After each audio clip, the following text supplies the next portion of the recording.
Hey there everyone, Cami here.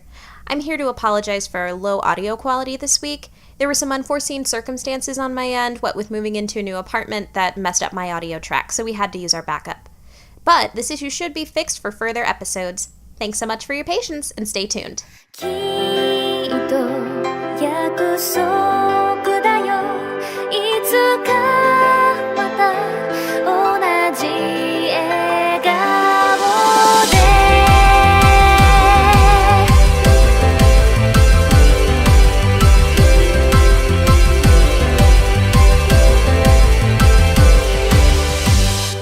Hi there, everybody. Welcome to episode 24 of Annie Chatbox. My name is Cami, and I'm playing your host today, and I've got a full house with me. First off, I have my lovely best friend who also shares a C name just like me, and that is Cassie. Say hi, my dear. Aw, you're so sweet. I just sneezed. I muted it, though, to save you guys. Bless you. But of course, it's not just girls on our podcast, as you may know if you've listened before. So we also have another C. We have a trifecta of C hosts, actually. And his name is Craig, or Craigus von Maximus the Third, twice removed. I may have missed a couple names there. Say hi, Craig. What up, internet? And we have our friend from overseas who is not in the C trifecta, but he's a pretty great guy all around anyway. Say hi, John. Hello. We could fix that. We should get him a name change. Like Clarence or something. Kajan. Kajan. Kajan. I dig it. We will figure that out in deliberation, and you may find an updated name change in the next episode. Anyway, if you want to find us, just via social contacts, you can find us at twitter.com/theanniechatbox or send us some mail at anniechatmail@gmail.com. Tell us, what do you think? Should John get a name change or no? I vote for Kajan. Clarence is also in the running. We'll see. So let us know. And if you want to listen to us, you can find us on iTunes, Google Play, Stitcher, TuneIn, and SoundCloud.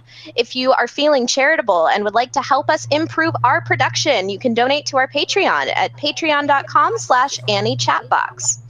All right, I have some news for you guys that is less routine for me than the social links and all those drops. So I just need to let you guys know that we were looking at our production schedule and we figured out, oh my God, we picked way too much anime from the past 2 seasons. I believe it was Cassie who mentioned that if we stuck to the schedule that we had, that would take us just on, what was it, probably winter and spring seasons alone into what, December? Was that almost what you said? January of next year. Yeah. Luckily, though, I think also one of the things that caused problems on top of us just having too much to do was also the fact that we were having trouble getting some episodes out. I think we skipped maybe in our podcast lifetime, maybe 3 or 4 episodes, and that will not happen from here on out. Mm-hmm. So that'll also be help, but at least for where we are sitting currently, we had to unfortunately axe some poor anime. Yes, and those anime that got axed are listed as follows. That includes Alice Tozoroku, Masamune-kun no Revenge, L-Dive, IDO, Dungeon ni Deai wo Momoteru no wa Machigaeteru Daroka Gaiden, Sword Oratoria, that is all one show, note, and Lord. So unfortunately those shows got axed. If you really want to still consider our impression reviews, you can go back there and see what we thought about them. Or if you're really bummed and maybe you're like, hey, I really want you guys to review this, send us an email. We'll deliberate over it. See if there's enough, volume for a certain show. Maybe we'll try to incorporate that somewhere. Definitely. And Natsume's Book of Friends Season 6 was moved to a special that will be announced at a later date. So that's all I have to say about that. And finally, starting after our next host pick, which is mine, I'm so excited, we will be doubling up on anime reviews, more information to be announced at that time. So we'll have a couple episodes that will double up on reviews instead of having a main topic and a regular review. Okay, all right, that's a mouthful. Anything I missed? No, you did great. I will say, though, I think I accidentally laughed over when you announced the last anime Aka that got axed, ACCA. Oh. So if you didn't hear that, because I'm loud, that was also one of them that got axed. It was. Okay, then. We'll move over to our main topic, which is our summer 2017 picks. We just recently decided to go look over the 2017 season, and I know we had a lot of fun digging through and figuring out what we're going to end up watching this season. So, as per our tradition, we're going to go in a little bit of a round robin and tell you a little tiny smidgen about the things that we picked and why we picked them. And we each have 5 shows to get through, so I will get us started. All right, so going from the order of my lowest priority show out of the 5, I have Vatican Kiseki Chosakan, and the synopsis for it goes, Vatican City, holy land of the Catholics. Amidst this land, there is an organization that conducts rigorous investigations on claims of miracles from all over the world to ascertain their credibility. The organization is called the Assembly of Saints, and the priests that belong there are called Miracle Investigators. It almost sounds like a magical girl name. I don't know. And we've got Robert Nicholas, an ancient archive and cryptanalysis expert, is partnered with his friend Hiraga Joseph Ko, a genius scientist. Together, the brilliant duo investigates the miracles and uncovers the incidents and conspiracies hidden behind them.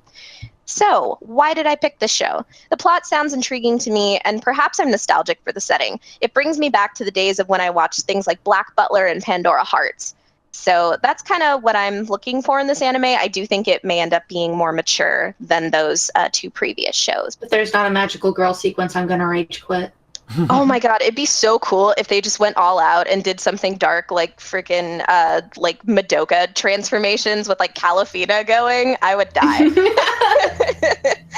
I would so die. But yeah, hopefully this one will be good. It's a little bit out of what I typically go for slice of life, romance, happier things. So I'm excited about that.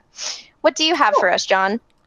My first pick is called 18F. The synopsis goes, Haruto Tsukishiro wakes up in a dream world and sees a mysterious girl named Lily. Following this, he meets a man named Kanzaki and learns of the existence of witches, which from here on entangles him in all sorts of instances. This series, it just looks weird and trippy, and nice. Kind of just was like, I am intrigued by this because, it's weird, and might as well give it a shot. I've always wanted to have an acid trip, but I don't actually want to commit to doing drugs, so this is the next best thing. Yes. Oh my god, John, you have to at least give one episode, have yourself a nice beer or something beforehand to just kind of set the lucid mode and let yourself go. It sounds slowly like walk into your room with a glass of wine in your hand with this anime playing on your computer and just be like, hello, ladies. Yes. Oh my gosh. That one, I'm trying to remember, is this the one that has the really colorful poster with there's purple and orange and red on it and stuff? Do you recall? If not, I'm probably so, just yeah, the one that basically makes me feel like I'm hallucinating. Yeah, the very post art looks trippy, so yeah, nice. I'm excited to see what comes out of that. All right, and then Cassie, that makes you up next. All right, cool. Okay, so basically what rounded out the bottom of my list was Konbini Kareshi, which is about 6 high school students' life are based around a convenience store on their way home from school. They go there to talk about their life, and they each meet girls they end up liking. I'm assuming the main characters are going to be dudes, but who knows? Maybe we'll have some cute girls in there too. I'm hoping. Fingers crossies. I basically picked this for the exact opposite reason that Cami picked her lowest tier, and that's that I've kind of gotten tired of going outside of the box and being completely disappointed in the last couple of seasons. Fair enough. I read this and I felt like it's the most slice of life of the slice of life picks that were on my list. So I'm hoping that this will be just a super safe and simple pick, and that I will just be completely and utterly floored by how perfectly done this slice of life will be, and that's my hope. But then again, it's also a safe pick, so that's why it's kind of towards the bottom. I kind of like, though, the idea that the setting, even though it sounds like it's going to be high school students, it's not in the high school setting. It's at it's basically like love at a 7-Eleven, and that sounds so cute to me. That sounds like a movie, like a B tier movie. Love at the 7-Eleven. Let's make it. We'll make it someday. What about you, Craig? What rounds out the bottom of your list? The bottom of my list here is Kepeki Danshi Aoyama-kun, otherwise known as Cleanliness Boy Aoyama-kun. Aoyama is a high school boy who has a fastidious nature. I'd never heard that word before, just today, mind you, so that's fun. But he is a genius soccer player, question mark. So basically, why I picked this anime was it seemed like a comedy mixed with a boy who is got mad soccer skills, and I like sports anime. But the twist is this guy's got really compulsive like OCD, and he's clean with all of his things, and he looks like he refuses to touch the ball, and it seemed like it was going to be dumb, but I figured why the hell not. Reading the synopsis, it reminds me a lot of like things like Sakamoto-kun desu ka, and oh god, what was that other one? The listless one that you really liked. Tanaka-kun is always listless. Yeah, that's what it reminded me. It seems like it's going to be like one of those where it's just like it's supposed to be like a slice of life, but it's completely like out there and weird. Yeah, it sounds like this trend again of like basically having kind of a slice of life comedy, but it's basically X character has X quirk about them. And to be honest, it's kind of an unexpected trend that I've seen happening lately, so I'm excited to see what you'll think about it. For sure. Yeah. Okay, so then my fourth pick on my list is Isekai Shokudo, or as Crunchyroll has localized it, Restaurant to Another World. Nice. At the bottom floor of the building with the dog signboard in the shopping district near the office street, there lies a cafeteria called Nekoya that has an illustration of a cat on the door. It's been open for 50 years and has satisfied various salarymen from nearby offices. Despite its being called a Western cuisine cafeteria, it also provides other varieties of menus. For the people of this world, it's their one and only special cafeteria. The cafeteria is closed to the public every Saturday, though, in order to make way for special guests. When a bell rings, customers from different places of birth and races appear who ask for mysterious and delicious dishes. They're actually the same dishes served to the salarymen, but these special guests find them to be more exotic than to what they are used to. As the cafeteria aims to serve masterpieces, it is usually referred to as Isekai Shokudo. And so the bell rings again this week. Thank you for that lovely premise, Mal, that I trimmed down a little bit, and even so, it's still long. They could basically say, you gotta do what you gotta do. Right? They could basically say, this is a restaurant that's really popular in our world, but hey, Saturday, knock knock, guess who's there? It's religion. No, it's not religion. Sorry, History of Japan. History of Japan on autoplay. It's just people from other worlds that apparently come in. So I picked this because this show sounds very unique and charming by its premise. My boyfriend's turned me into a foodie over the years, and I love to visit restaurants and try new things. So from that perspective, I'm really looking forward to a show that will hopefully combine slice of life charm with fascination of delicious food, because I've started to take up that perspective recently. And I'm also just curious what these guests from mysterious worlds will have to offer as well. I figure it's going to be an episodic show, and probably pretty calm, and I'm pretty excited for it, actually. Yeah. Supernatural Kitchen. That's what they should call it, and that sounds like a Food Network show. So we've got Love It really does. Film and Supernatural Kitchen on Food Network. Can you imagine like Iron Chef or something, but instead of like having a mystery ingredient, it's like you get telekinesis. Use this to make a dish. Oh my God. You have to make this dish with a flamethrower. Go! That's Food Network of the future. That's sci-fi Food Network. Yes, I dig this. Or if the X-Men decided to go on Food Network. Great power comes great responsibility. Yep, that's true. The anime. All right, John, what do you have up next? My fourth pick would be Made in Abyss. Oh, yes. The Abyss is the last unexplored place in the world. Strange and wonderful creatures roam within, and it's full of precious relics that humans can't recreate. Those that dare to explore the depths are known as cave raiders. An orphan girl named Riko lives on the rim, and her dream is to become a cave raider like her mother and solve mysteries of the cave system. When one day, Rika starts exploring the caves and discovers a robot who resembles a human boy. I'm not sure what to say about this series in all honesty. It just looks really cute, but really interesting. It's like, it's got a really cute art style to it, but like the whole premise just sounds really, really interesting, and it also kind of gives me a Mega Man Legends vibe to it in a way.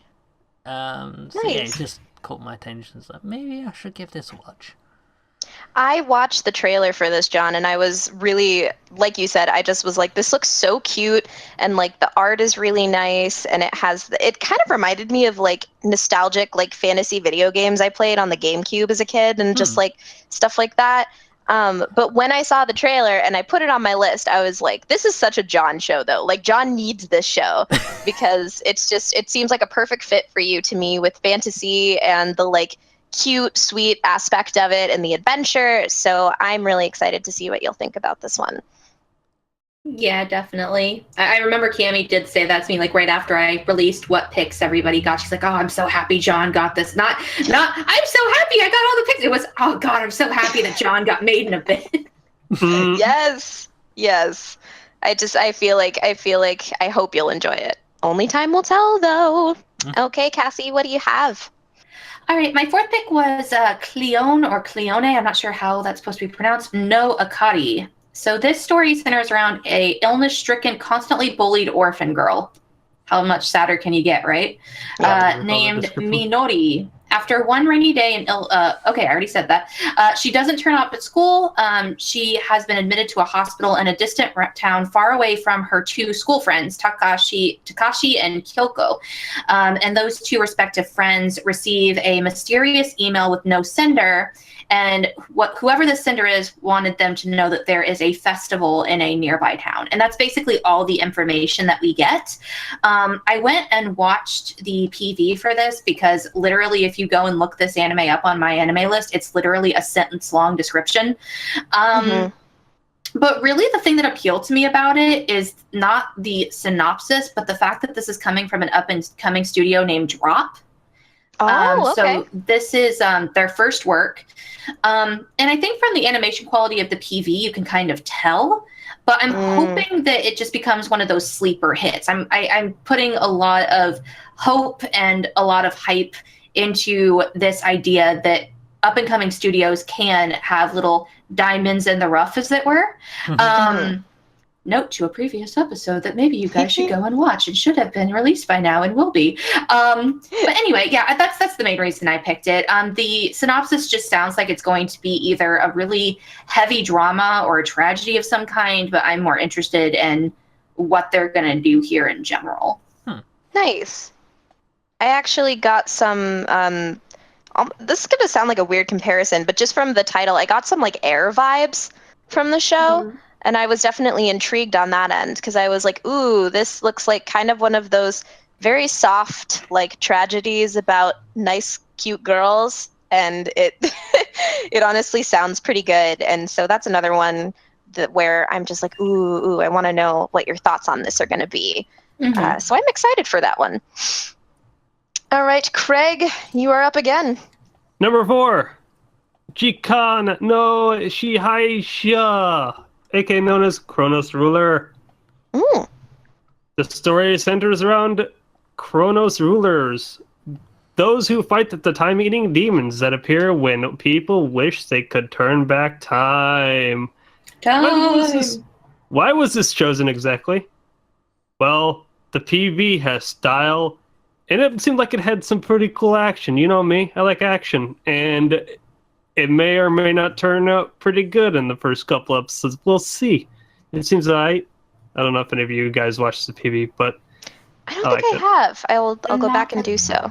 Not for this one. I'm purposely planning to go back and watch all the PVs for the animes that we're all going to be watching this season, but I didn't make it a habit to watch everything. I mostly just looked at the ones that I had the most interest in. Yeah. Yeah. Well, cool. I will look forward to that one. I'll probably go back and check out the PV too, just because I'm compulsive like that. There you go.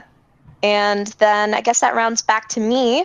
And my next pick is called Suredure Children. I don't know what Suredure means, and I want to look that up because it sounds like one of those fun Japanese words. And okay. Before you go on, while you're on that point, this was on me, your, and John's list, and up until like right when I gave that anime to you and put it on your list, I thought it said Tsundere Children. I wish. I thought that's what the title was. Sorry. Tsundere Children. No, it's okay. We'll have to look up Suredure and see what it means.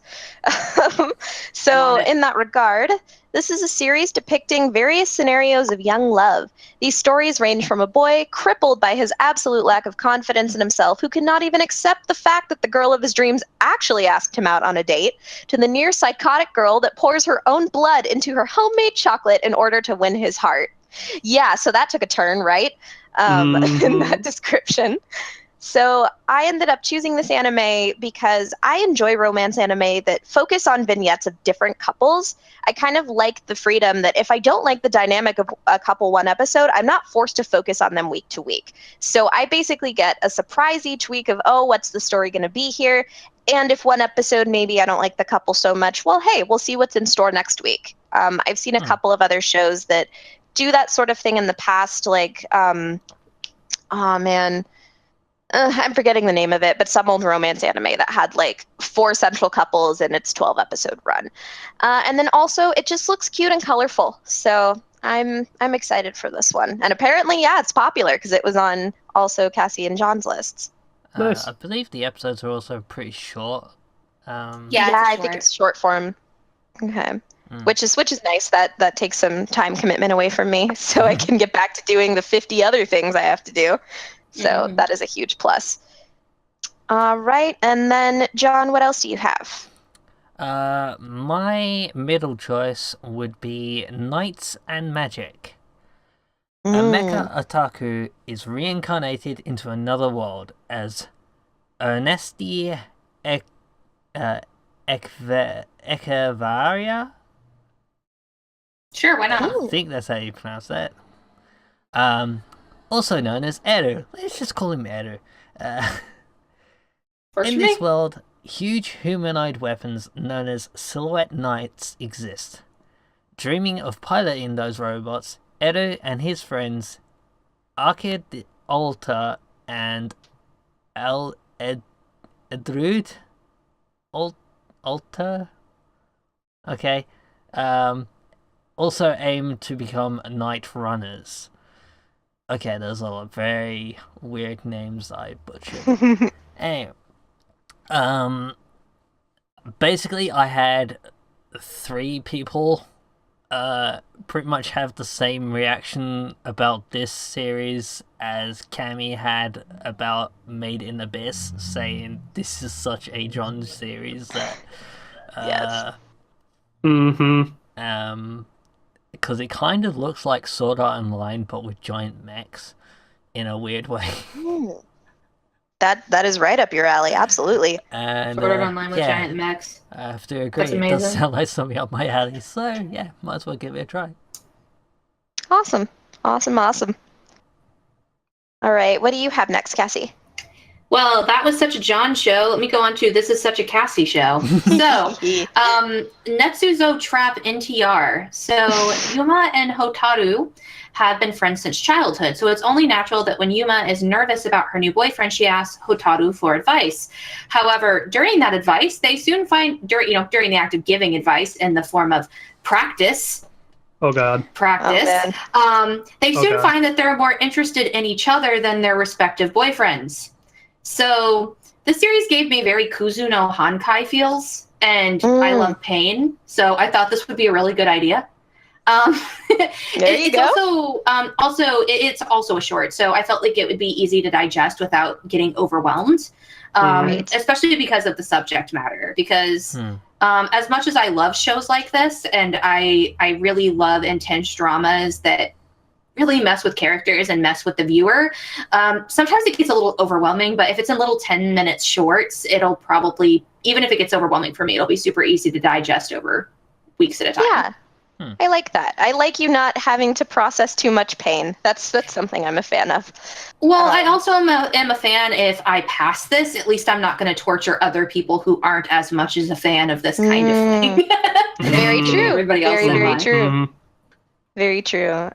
This is fun because this just brings me back to a time when John and I were just talking in general, and we started like, were we just complaining about NTR as a concept? I can't remember how it came up, but we ended up talking about it somehow, and yeah.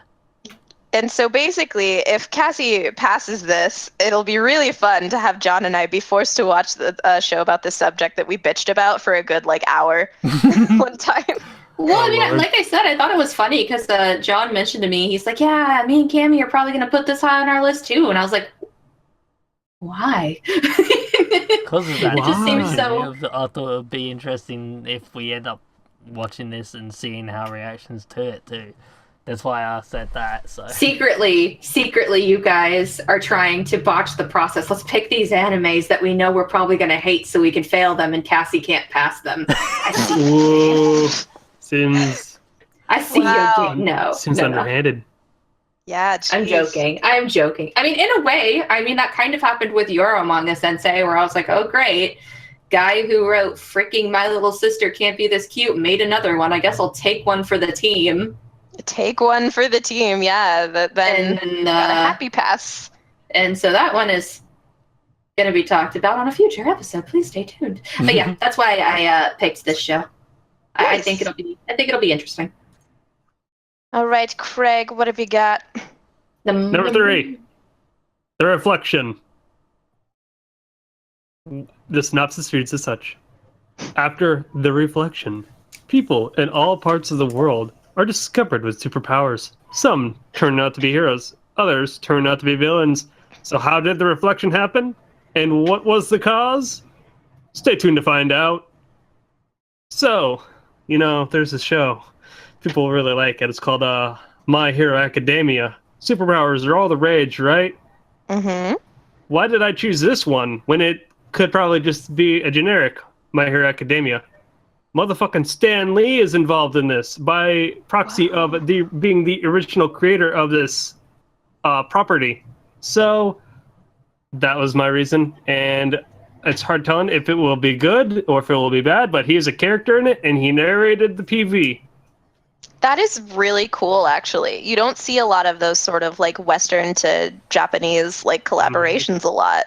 Mm-hmm. So that could be really fascinating. I will say, when I was looking at the synopsis of this one, I was like, this sounds vague as hell. So I was like, I'm not sure if this will be good or not. But yeah, I completely missed the fact that Stan Lee was involved with it until after I put my picks in. And after Craig pointed out that Stan Lee was involved, I was like, oh, okay, I probably should have included that as a pick. I'm going to watch it now. Yeah. Well, I mean, in your defense, I was in call when Craig was trying to make his picks, and he was reading out, and he read out that one. He's like, wow, this sounds stupid.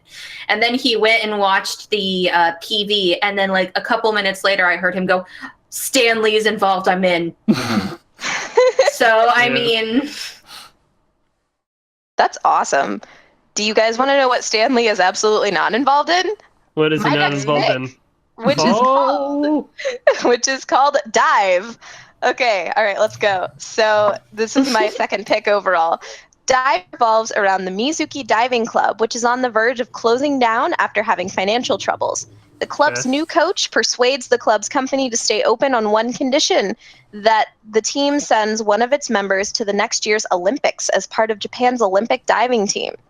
Okay, so I wrote actually in my little doc, I said, does this really need an explanation? It's pretty, got pretty boys. It's part of the Noi Tamina block, which has a lot of shows that tend to just be in my area of interest, and they've done some shows that I really love. And this show also aims to kind of be the next Free. I'm psyched. It's my brand of trash, and I am very, very, very excited. There's not really much else that needs to be said. Yes. Actually, it's from the this first season's Fujoshi bait. Yes. I was actually the first sentence you said, I was like, is this Love Live for Fujoshi?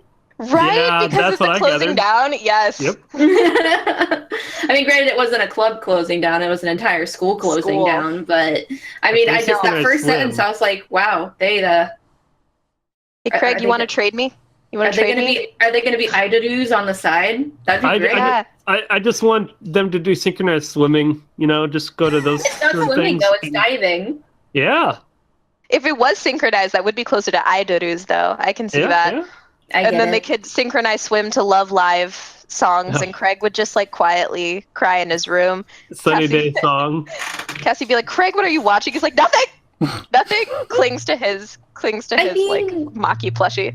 I'll give credit where credit is due. Somebody somewhere realized that really what was great about Free wasn't actually the sexual tension between beautiful males.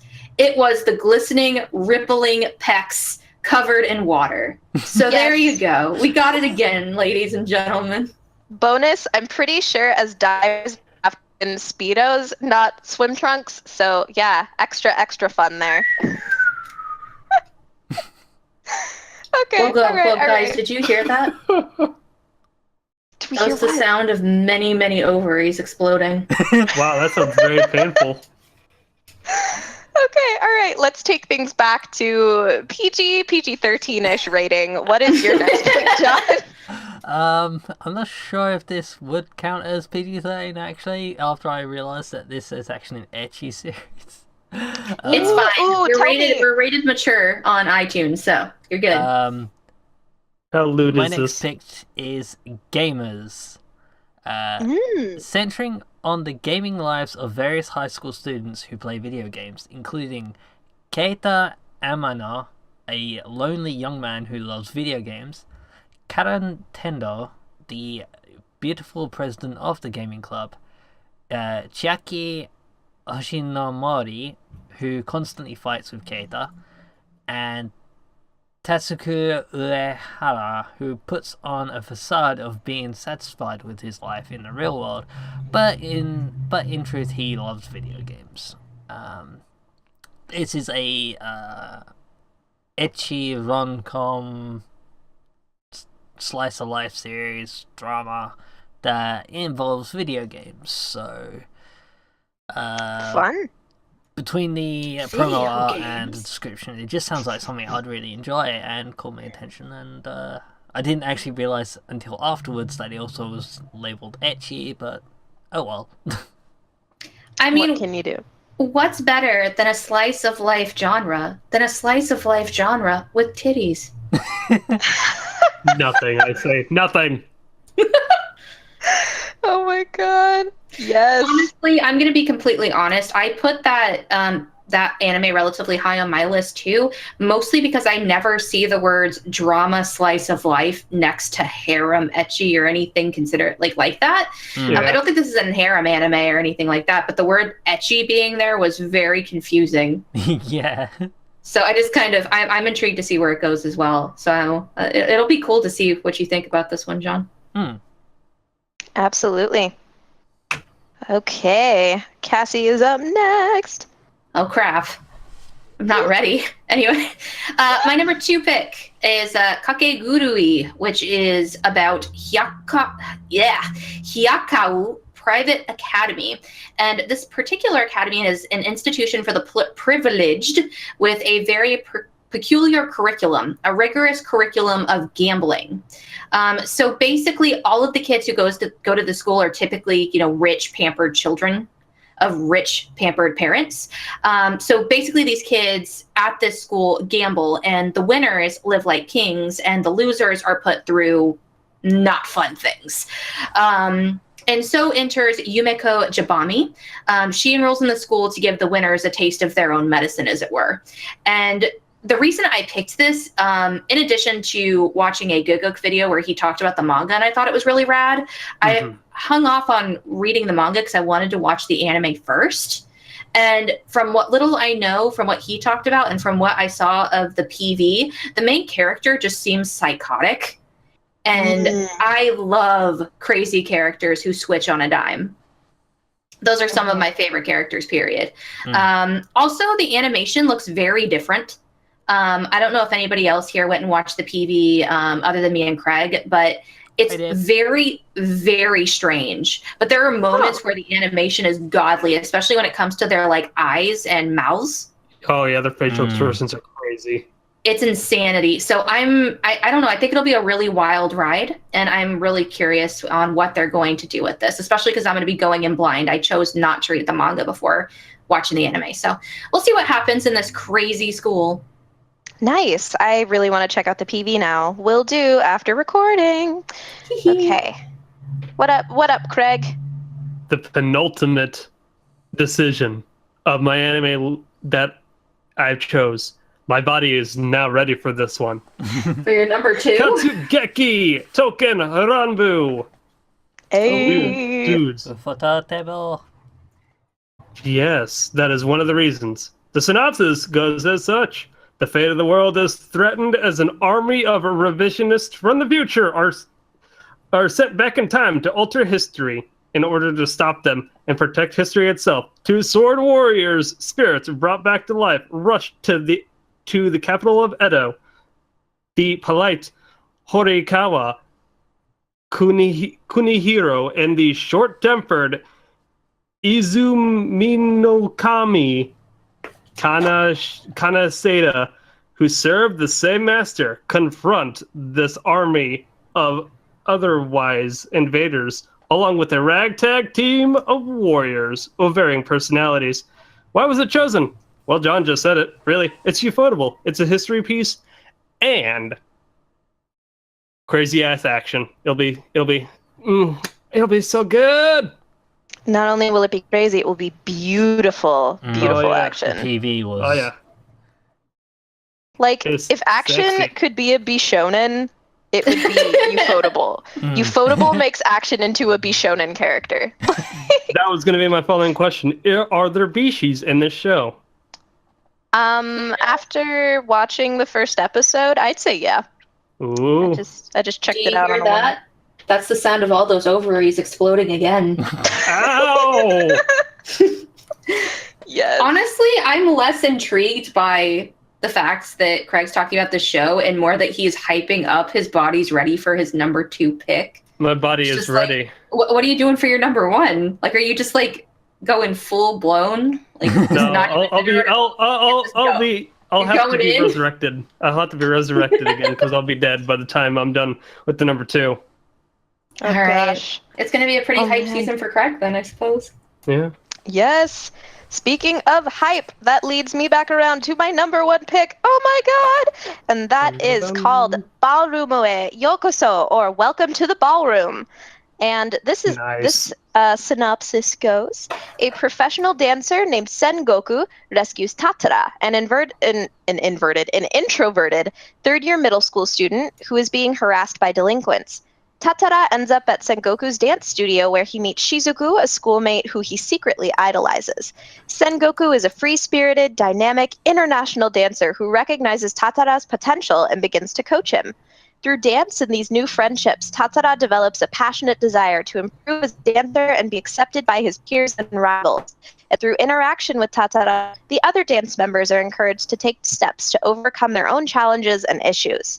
So I've actually heard a few things about this manga when I've been looking into other josei or slice of life manga series that are kind of in the same vein as Princess Jellyfish, Chihaya Furu, and March Comes In Like a Lion.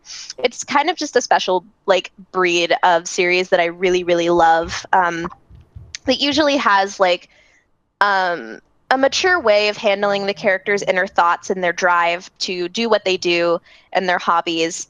And also, I used to do ballroom dancing when I was in college for a couple years. I took a ballroom dance class on a whim, and then I stuck with it, and we would go do dances like every Friday night. So I learned some salsa, some swing, some of the waltzy stuff.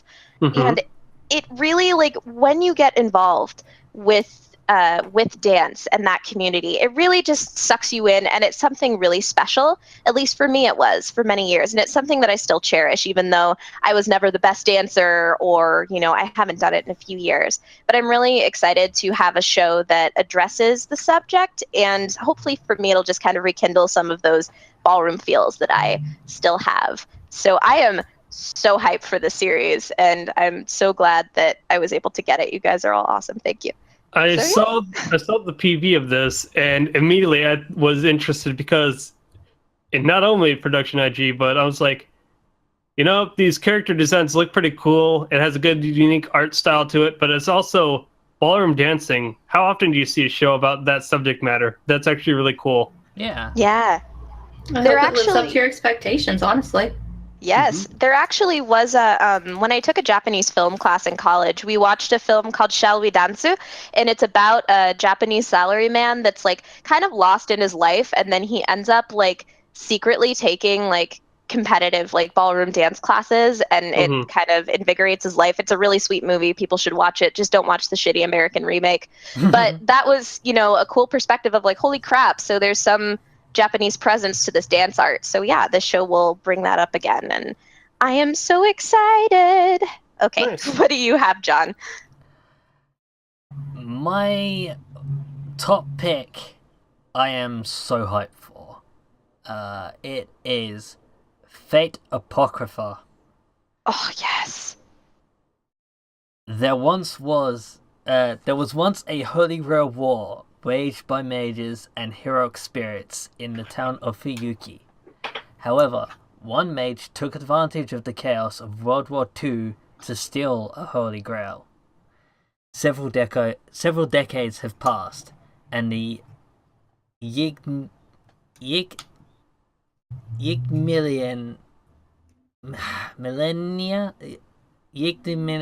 family. I don't know how to pronounce that. It is a rather hard name. Of Yggdrasil and Millennia, who took upon the Holy Grail as its symbol, defected from the Mages Association. Furious, the association sent forces to deal with Yggdrasil, but were defeated. Yeah. With the Holy Grail system changed, war at an unprecedented scale breaks out. So yeah, this is a Fate Stay Night alternate universe.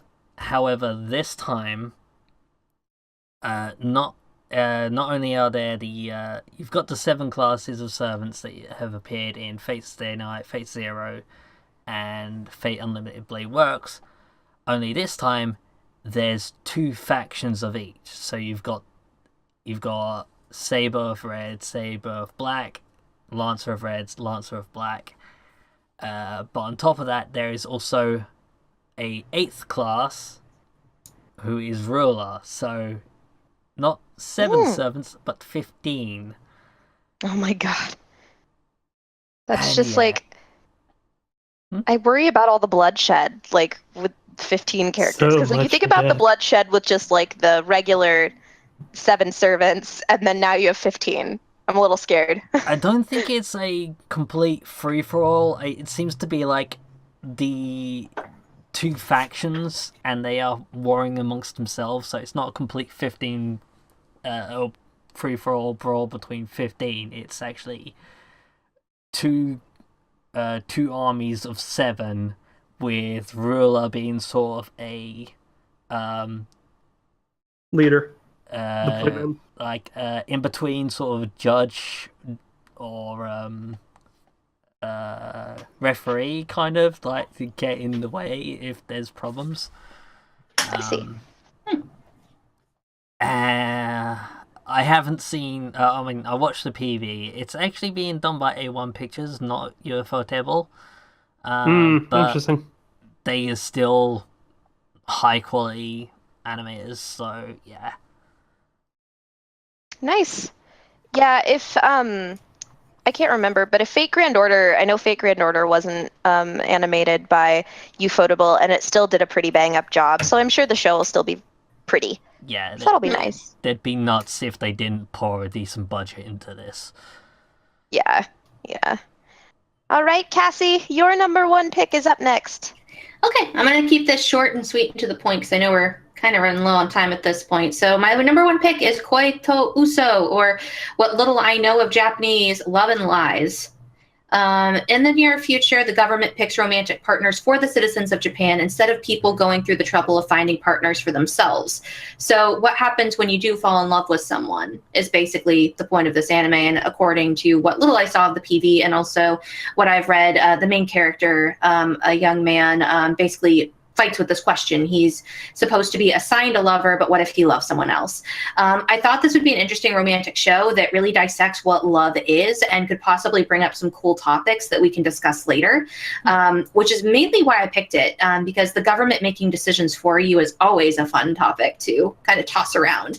Yes. That and a friend wanted me to watch this with her, so I wanted to make sure this was something that I got to talk about. So if and when she does listen to the podcast, she can, see what my thoughts are. And if we do review it in the future, if it's real good, hopefully that'll be something that she can enjoy as well. We'll see what happens. Mm-hmm. Awesome. Mm-hmm. Okay. All right, Craig, is your body ready? I think my body was ready. It ascended. Now we're back.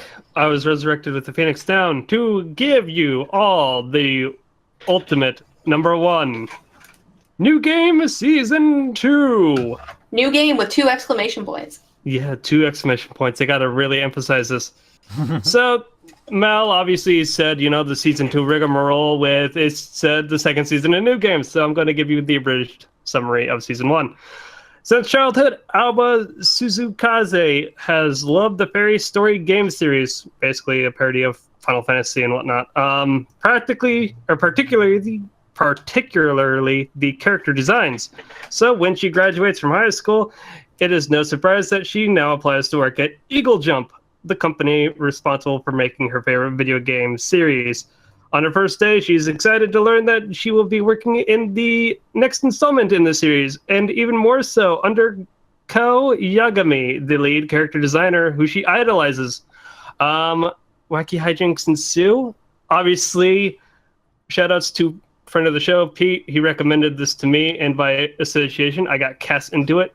I chose this, and I really liked the first season last summer, actually, because it's a lighthearted comedy show, slice of life, at work. It's a different location rather than, your typical anime that's always set in high school.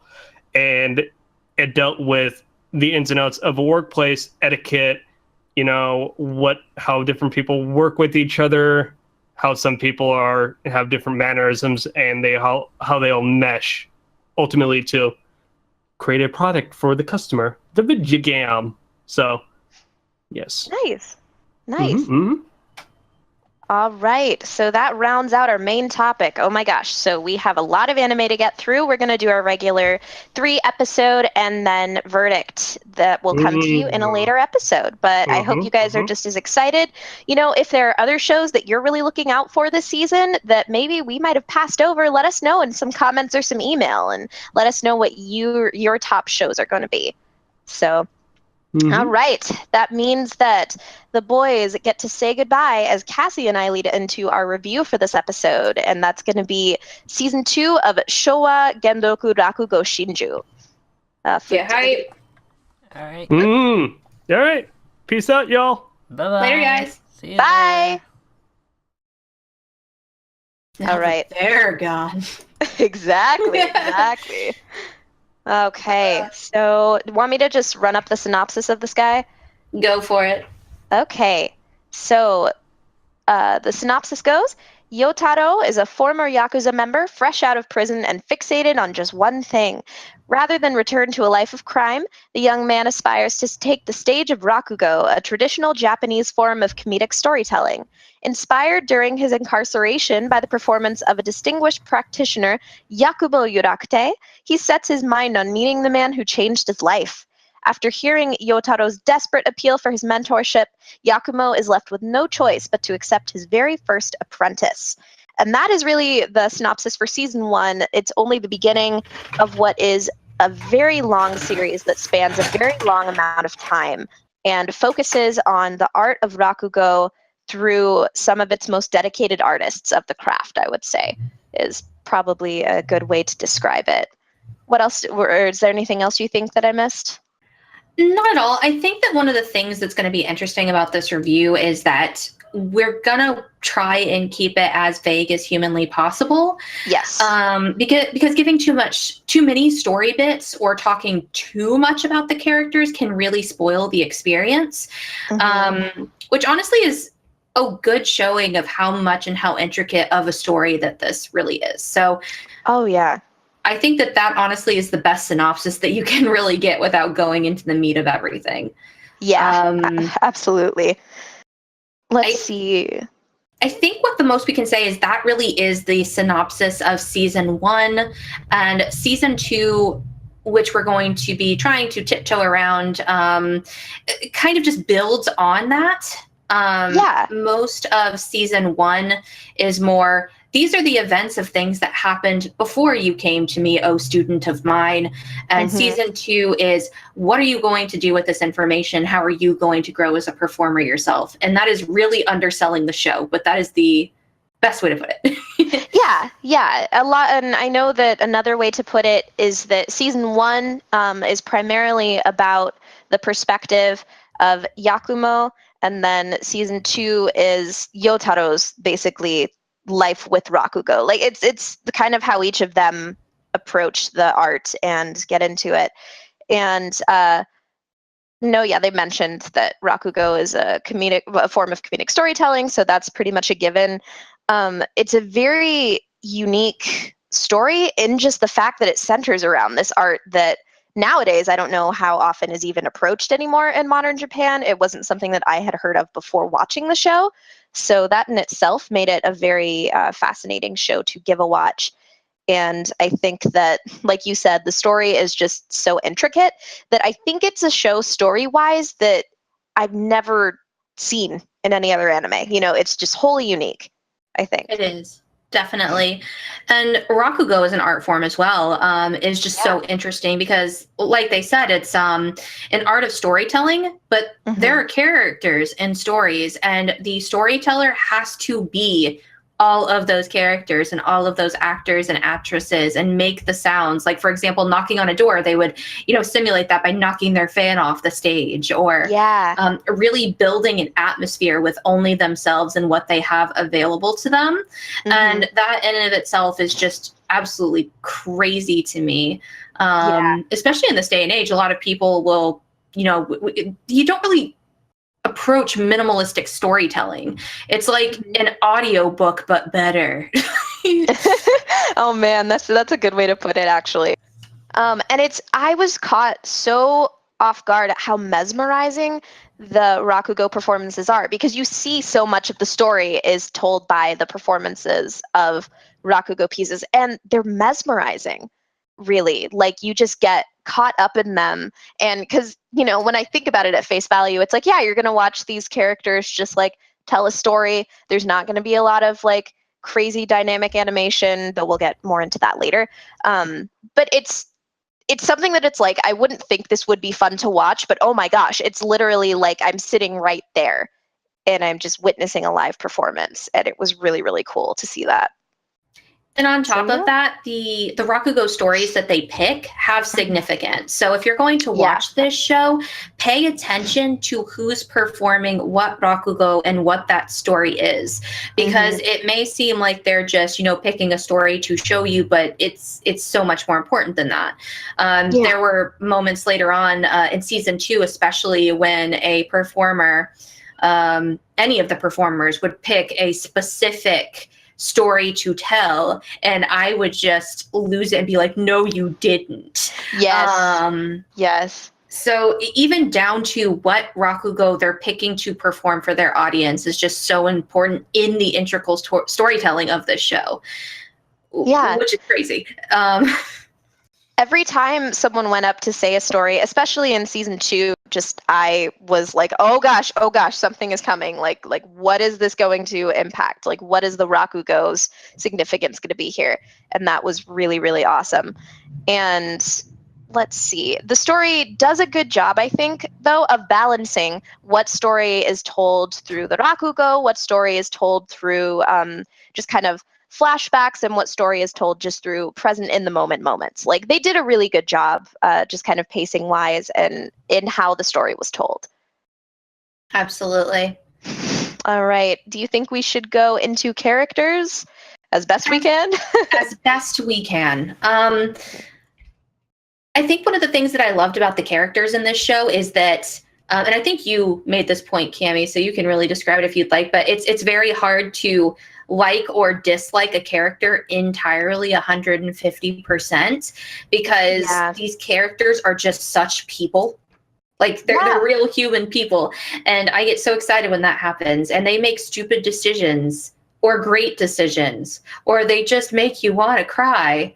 And and they all grow as people as well, which is great because what's better in a story than character development? Absolutely. There were so many times I struggled in the show where I was just like, I have really complex feelings about this character. I'm really angry at them right now. Oh, my heart reaches out for them. Oh, I'm just so like, I care about them a lot. And it was complex, but like mark on the show. That's wonderful that they can bring out the complexity of human nature.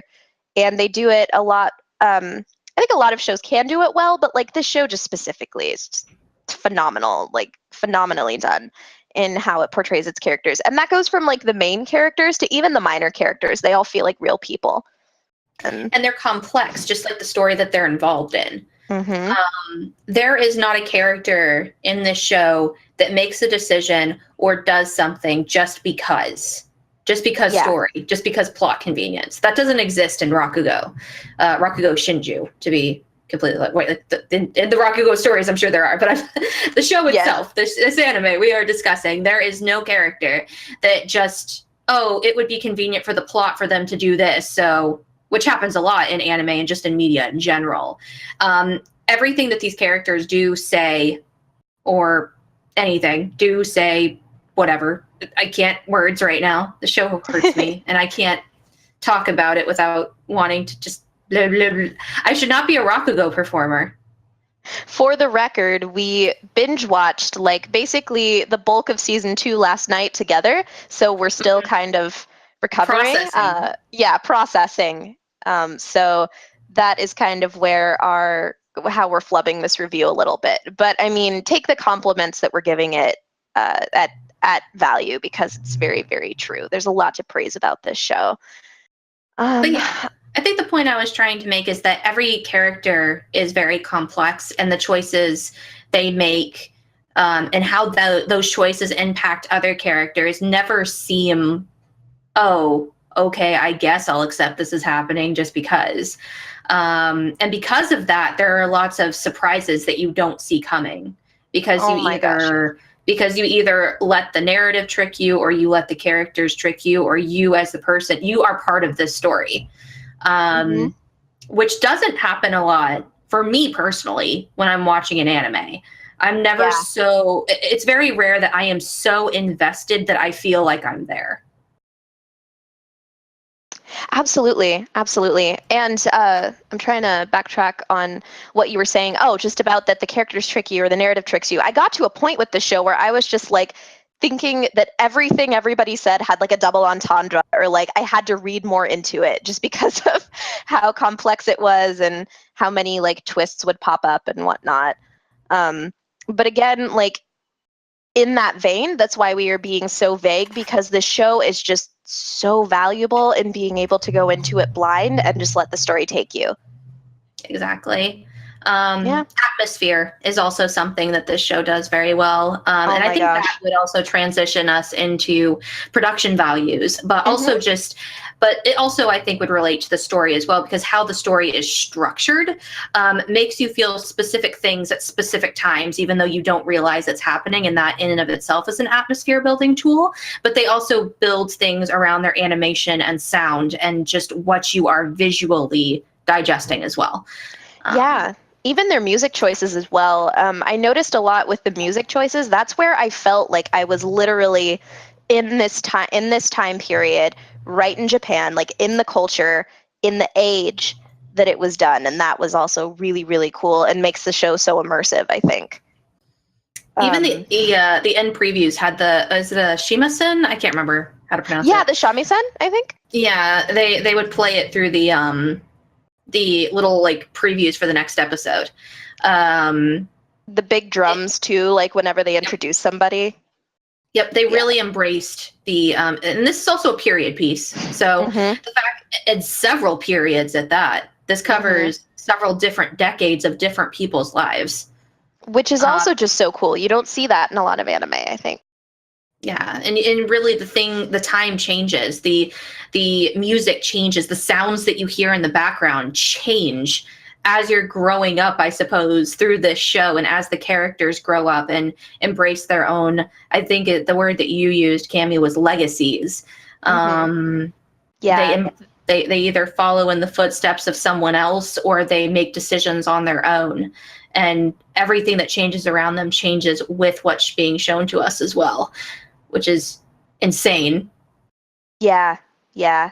I like the word legacies with this show because the show just makes me think about what we do in our lives and how that impacts just everything around us, basically. And it just leaves me thinking about very powerful things. So good on that. To get back to production as well, probably my favorite aspect of production in the show has to be the voice acting, which of course is integral because of the Rakugo performances.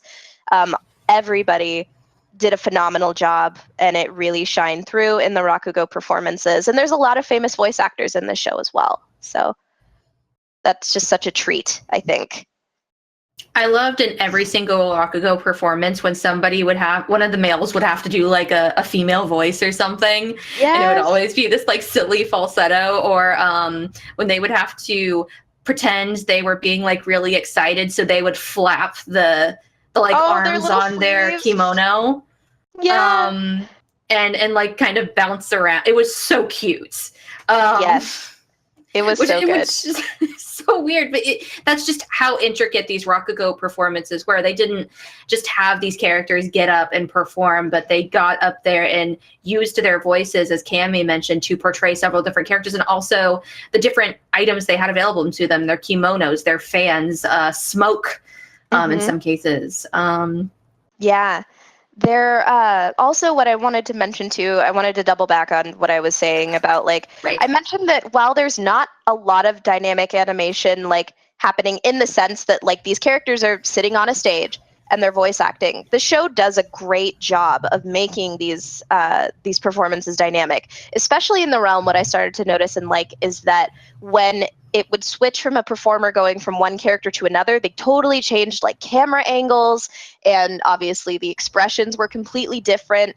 And so you literally got this sense of differentiation in each character that they were playing. And it was never shot, straight on, for one shot. It cut a whole lot.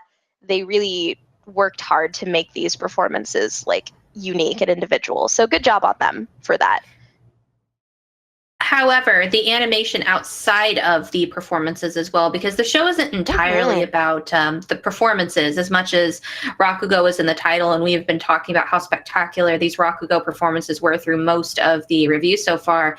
There is a story that happens outside of the theater, and that is primarily what the show is about. And the animation quality in those regards is also very well done. Yeah. Especially, I would say, in season 2. Yeah, I think it got upped a little bit in season 2.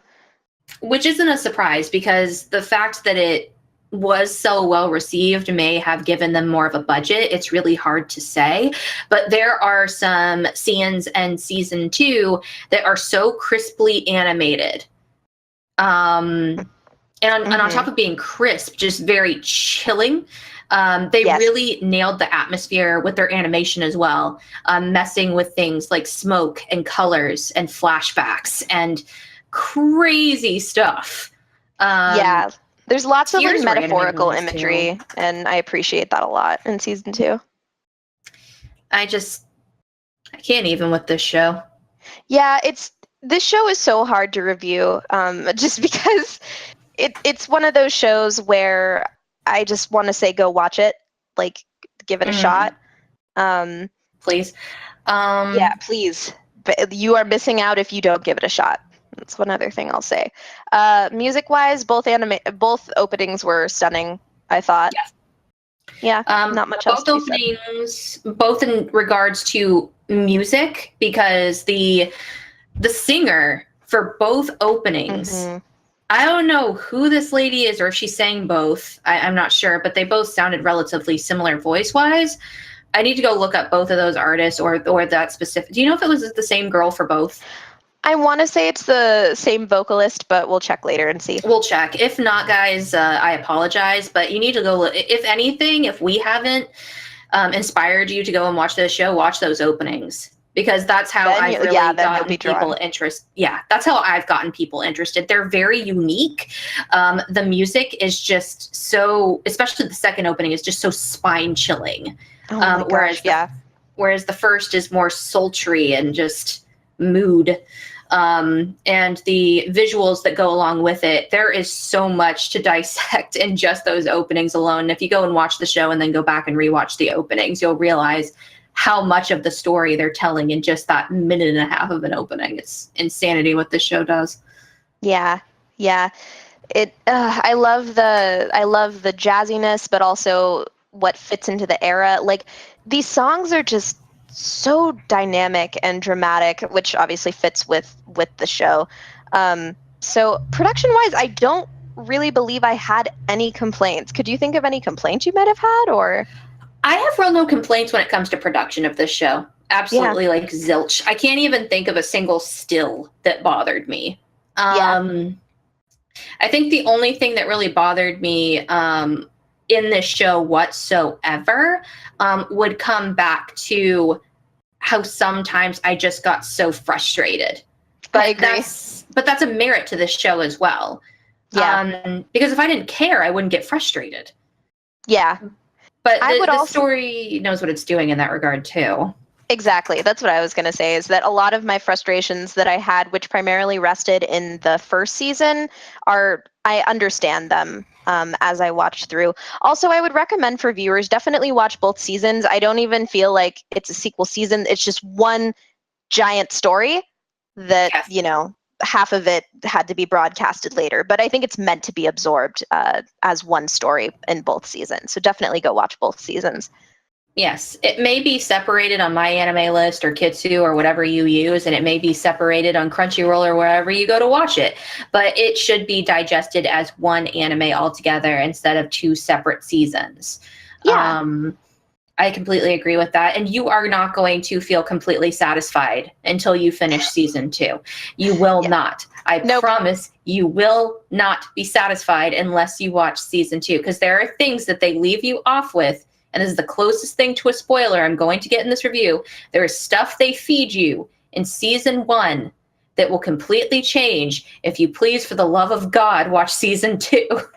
Honestly, my rank of the show, I checked back on Mal because, like you said, I would get frustrated with certain things in season 1, and I apparently ended up giving season 1 8. And when I went to review season 2, I was like 10 for this entire story.